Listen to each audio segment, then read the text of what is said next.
tere, mina olen Joosep. Ma lugesin raamatut Oli üks ärihaide hambus ja seal ta läks sellisele planeedile nagu Signoria.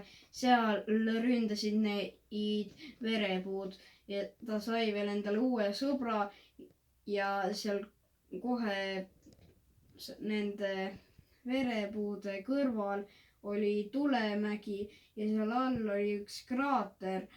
Ja seal oli unenägude vabrik, mis osutus lõpuks narkootikumi vabrikuks, sest need unenäod olid juba nii ohtlikuks läinud ja kui ta oli terve pilvede ja unenägusid ära vaadanud, siis oligi ta selles mõttes küps, et ta aju töötas niiviisi, et kui keegi midagi ütleb, siis ta kohe teeb.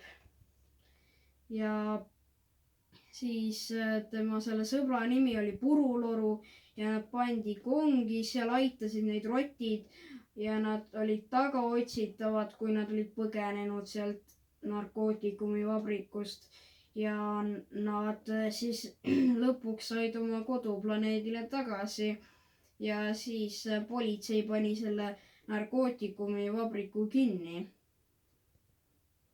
Mis sulle meeldis see raamatus?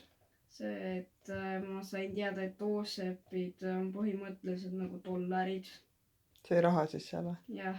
Mida sai selle raha eest? Sai sellel Saturni 5. rõngal midagi lõbusat teha.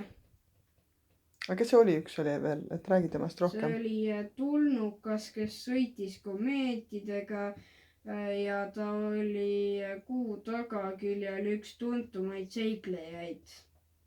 Kas temasuguseid oli veel seal või? Jaa, näiteks tema vanaema, kes valvas siis piiri ja see piir vahepeal ise liikus ja siis teda tuli vitsaga tagasi ajada. See oli naljakas või? Milline raamat see oli? Kas kurb, tõsine, rõõmus? Naljakas. Kogu aeg või? Mis kõige naljakam oli? See, et seal nimetavad need kartulid kurtuliteks. Aga neil on kartulid siis, jah? Mm-hmm. Kas seal oli kõik meie moodi või meist erinev või? No seal olid prügivillemid ja need olid mingid koerad vist või olid. Ja siis nad vedasid prügi.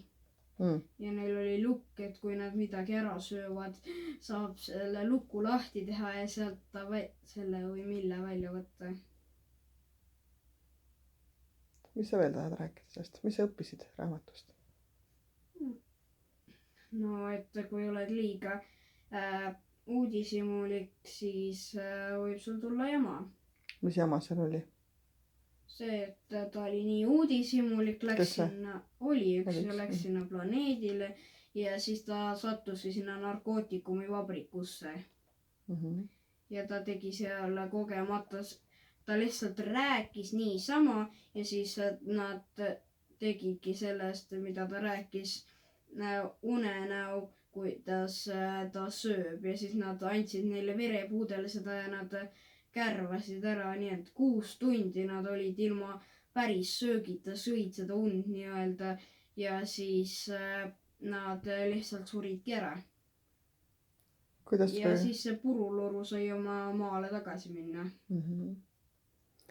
Nii, kokkuvõtteks, kuidas sulle meeldis see raamat? Väga meeldis. Või tore? No, manna oli. Selge, aitäh!